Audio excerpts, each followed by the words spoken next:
Welcome, curious minds, to another deep dive. Today we're plunging into, well, a world that really captivated millions, didn't it? A series that pushed us right to the edge of our seats, made us question humanity itself.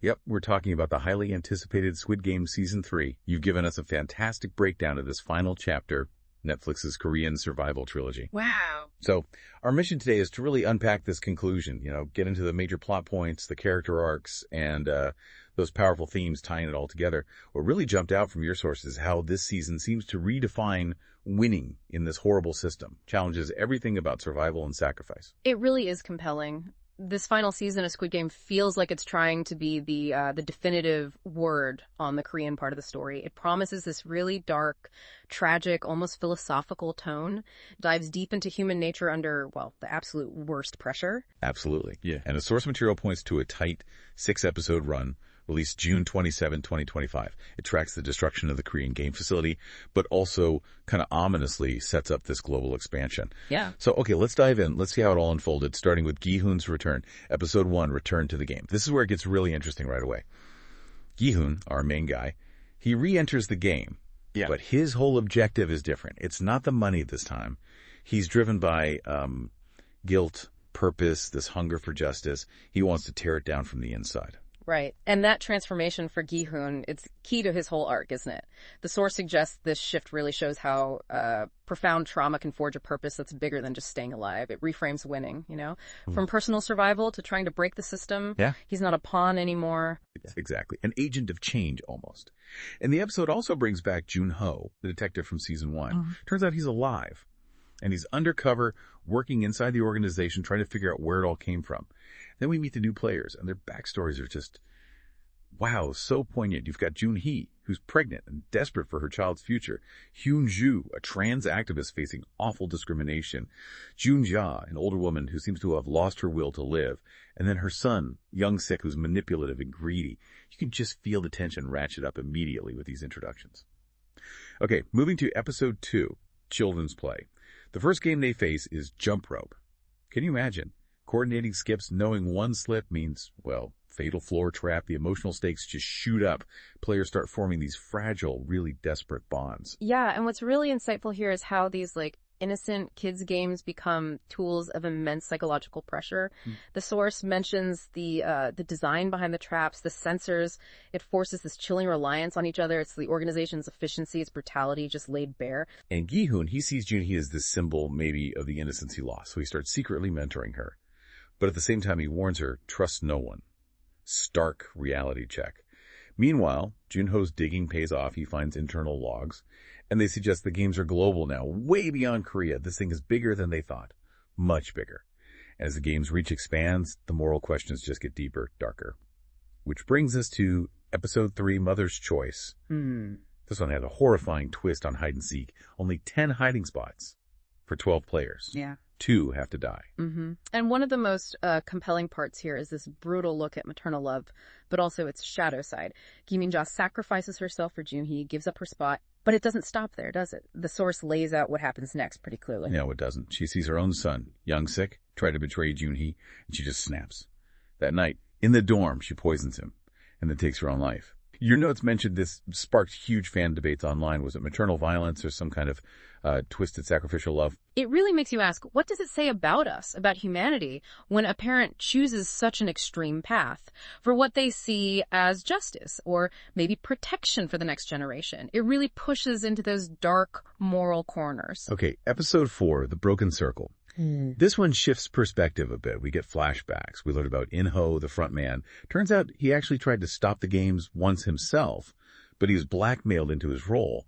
And now you see him visibly questioning things, especially the VIPs getting crueler, more sadistic. Yeah, that backstory really complicates how we see the antagonist, doesn't it? It's not just simple evil. There's coercion, maybe even a flicker of potential redemption, even within that horrible system. Challenges the idea of just being complicit. Right. And back in the game, Gi-hun and Jun-hee's alliance gets tighter, forged in fire, really. In Hyun-ju, she delivers this incredibly powerful monologue about identity, survival, feeling erased by society. That moment really stays with you. At the same time, Jun-ho confirms it. Cate Blanchett's character, the American, is leading recruitment in the West. That's not just a minor detail, it's the signal flare. Global games are coming. Episode 5, Inheritance. features a really twisted gumball game. It forces players into this stark choice: save a teammate or win money for yourself, a direct hit on self-interest. And this is where Gi-hun fully cements his change. He gives up his own chance, sacrifices it. Why? To make sure Jun-hee and her unborn child survive. It's a huge thematic shift right there. Survival for others, not just for yourself, and then so tragically, Hunju dies helping them escape. But her last words, "You deserve to live free." Wow, her sacrifice really underscores those progressive themes, even in her death. Yeah. Powerful stuff. But then disaster strikes for Jun-ho. His cover is blown. He gets captured by the VIPs. And you're just left thinking, oh no, was it all for nothing? Which brings us to the finale, episode 6, the last game. Mm-hmm. It comes down to the classic Squid Game itself. Yeah. Gi-hun versus the last other player, who's described as this corrupted former soldier. Oh. But here's the twist, the real genius move. Gi-hun throws the game. He makes a conscious choice. He lets Jun-hee's baby be declared the symbolic winner. It's completely unexpected.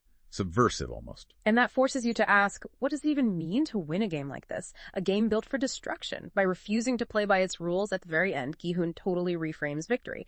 It's not about him surviving, it's about the future, the innocent, a defiant act of hope. And then, in this shocking moment, In-ho, the front man, he turns on the VIPs, kills them. He helps set off the charges to destroy the facility. Gi-hun dies, but he's smiling. He saved the baby, brought down the Korean game. Mm-hmm. And Jun-ho, despite being captured, he somehow gets the evidence out to the authorities. But, and this is key in your sources, the global network, that remains intact. Ominous. The season ends with Cate Blanchett's character. She's in New York, actively recruiting for an American Squid Game. And that final, poignant scene, Gi-hun's daughter gets a letter, the inheritance money, and a note. For your future, Dad. Just heartbreaking, but hopeful too. What a legacy. So if we sort of zoom out, connect this to the bigger picture, this final season really goes deep on the themes Squid Game always grappled with. Let's start with the redemption through sacrifice. Gi-hun's journey. It's huge. From the selfish gambler in season 1 to that bitter avenger in season 2, and now this selfless martyr. It feels like the show is saying true victory, even in that awful system, maybe only comes through sacrificing yourself for a future that isn't yours. Mm-hmm. And that ties right into Parenthood and Rebirth. Gi-hun's sacrifice, they hammer home this message. The next generation deserves better. The baby becomes this living symbol of hope, new life, something tangible worth fighting for beyond just yourself. And gender and identity brought right to the forefront with Hyunju. Her journey, that monologue, shines light on systemic bias, gives a voice to marginalized people often ignored by society. A really progressive thread. Definitely. And the season also ramps up the commentary on power and surveillance. The VIPs this time are even more brutal, actively sadistic. It's like this grotesque parody of tech billionaires or global elites who just commodify human suffering for fun. Their detachment is chilling. It's a sharp critique of extreme wealth and its potential for moral rot. And maybe the most unsettling theme, the globalization of violence. Your source makes it crystal clear. These games aren't just a Korean nightmare anymore. Season 3 really exposes how human desperation is being monetized on an international scale. Systemic exploitation, now global. That final shot of Cate Blanchett recruiting in New York. Yeah. That drives it home. The scale is terrifying. Okay, so let's break down that intense ending. Lots of layers there. Right. Gi-hun dies, yes, but absolutely not in vain. He protects the innocent, destroys the facility, secures his daughter's future. It's an act of ultimate paternal love, really. Jenny's baby survives, becomes the symbolic winner. Not of the game, but of life itself. That pure, uncorrupted future Gi-hun fought for. And Jun-ho survives too, crucially. He has the evidence that could maybe shatter the organization, but the show leaves us with that unsettling feeling. The global structure is still out there. The fight isn't over. Not by a long shot. And In-ho, the front man. Mm-hmm. He dies in the destruction, achieving this complex, maybe partial redemption after we learned his backstory. His final act really completes his legacy. But the game itself, it isn't truly over. That tease of Squid Game USA, it feels almost inevitable, deeply unsettling. The system is resilient, it adapts, and it's frighteningly global now. So Squid Game Season 3 wraps up the Korean saga with, wow, real moral clarity, emotional depth, those haunting visuals. Your source described it as less about who wins or dies and more about what's left of your soul after surviving. That feels right. It really makes you wonder, doesn't it, with this global expansion? What does it mean for humanity's future? When something this brutal can just pack up, rebrand, and continue somewhere else, is it a cycle we can actually break? Or just contain temporarily? Your notes mention critics calling it a brutal but beautiful goodbye, fans hailing it as a masterpiece of meaning over spectacle. And you can see why. Gi-hun's arc, those maternal sacrifices, the symbolic hope of the child, it really redefines victory, away from just surviving, towards maybe the future of humanity itself. So as you think about this deep dive, what really stands out to you? What questions linger about the global reach of a game like this? Or the depths of sacrifice we saw in this final chapter? We hope this gave you a good handle on the intense philosophical conclusion of Squid Game Season 3. Until next time, keep exploring.